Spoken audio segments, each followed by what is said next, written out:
I lost my mind. Maybe I'm crazy. Or can we do it? Can we actually drop the N-bomb in referencing our relationship with Jesus Christ? Is there room for interpretation in the colloquial urban culture and the phrases that we use to express intimacy and affection today? Even in such words like nigga. Now I know already, if you a heavy church goer, this is probably not for you, because this isn't church. This is just the gray zone, and I'm Justin Cox.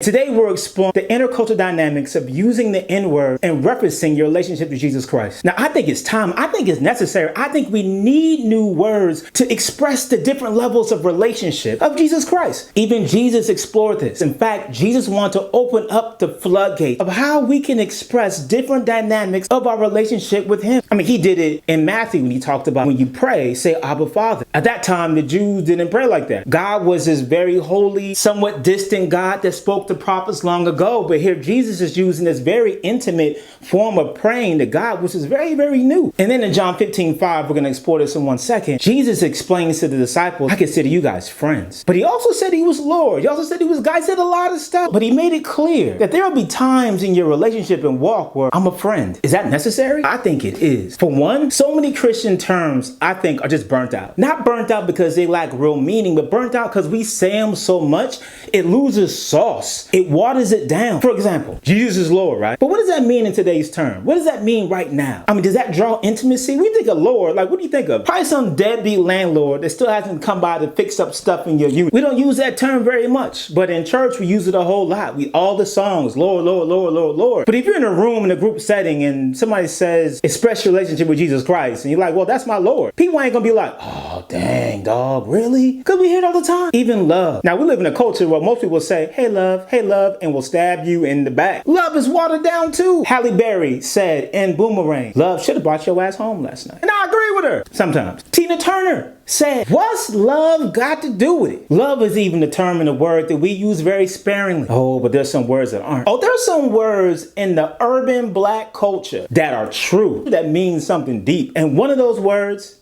is nigga. Now, of course, depending on how you use it, depending on how you say it, but we know if you're African American that exists and lives in urban hip hop culture, you know that word nigga has evolved and it's changed. It's gone from being something horrific and terrible, that's something that you can use in referencing your brother in a deep, rich relationship. Now, if you're from the old school, you don't even want to listen to this because this is blasphemy to you. This is like, what in the world? But if you're somebody that was raised in urban hip hop culture, you understand that colloquialisms grow and change over time. Words take on different meanings all the time. And one word is nigga. When you say nigga, yes, it can mean a lot of different things, but when you put my in front of it, oh, when you put my in front of the word nigga, somehow it combines the best of both worlds and it accumulates and brings together this a jarring intimacy that can't no other word do.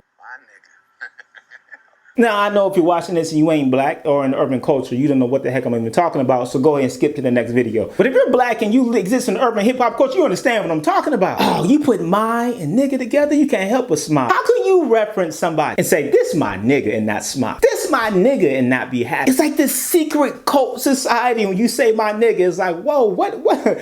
Who is that person to you? What is that relationship dynamic that makes you say, he yo nigga? That's my nigga. One of my most beloved songs is You're All I Need to Get By with Mary J. Blige and Method Man. And Method Man is breaking down what it means for him to be in love and to love somebody. And he ain't gonna sound like Luther Vandross when he does it. He's gonna sound like Method Man when he does it. He ain't gonna sound like Casanova. He's gonna sound like a brother that was raised in the streets. Brother that was raised on hip hop and in the culture. And when he says this, shorty, I'm there for you anytime you need me. For real, girl, it's me and your word. Believe me, nothing make a man feel better than a woman. He goes on and breaks down all these things about him and this woman, how make babies together and live, and how you had my back when no one else did. And when he drops this last line right here, it's the clincher. Word life, you don't need a ring to be my wife. Just be there for me, and I'm gonna make sure we be living in the ever lap of luxury. Now I'm realizing you didn't have to with me, but you did. Now I'm going all out, kid, and I got mad love to give.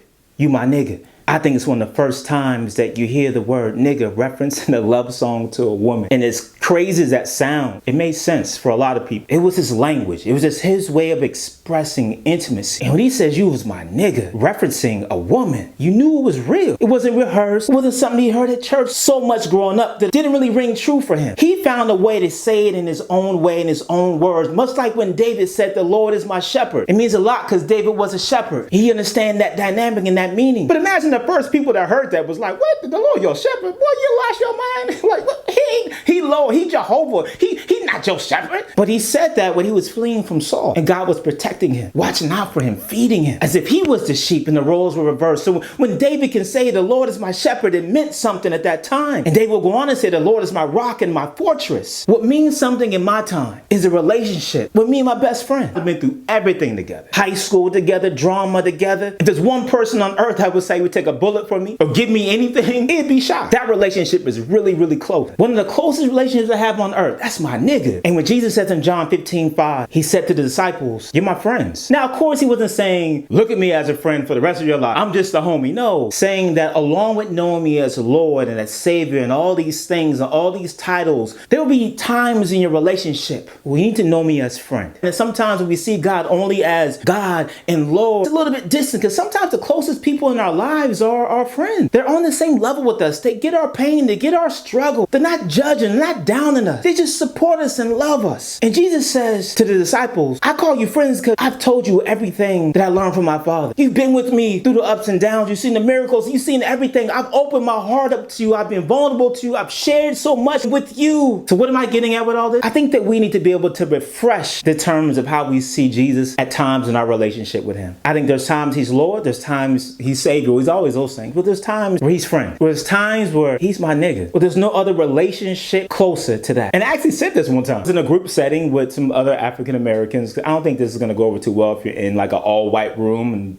somehow Jesus comes up and you say, that's my nigga. I think in circles where they get the language, in circles where they understand the colloquial journey of that word, in circles where they, that words are already thrown around and acceptable, I was in one of those circles. And somehow religion came up. And as I was searching for the words to describe my relationship with God, because it ain't perfect, I'll probably be in a club later this week. I'd probably drink a little more tequila than I should. But at the same time, I feel like I've grown so much. And he's walked with me through so much. And I was searching for a word that would correctly interpret where I was in the journey with him that wouldn't be washed over. And as people were going around talking about their relationship with God, all they referenced was church and a pastor. No one really talked about the dynamics of their relationship with Jesus. So when it got to me and I was searching for the words that would paint the picture in this group, in this culture of what this relationship was like right now with me and Jesus, I just said, Jesus? Man, that's my nigga. Some people laughed and some people were like, what?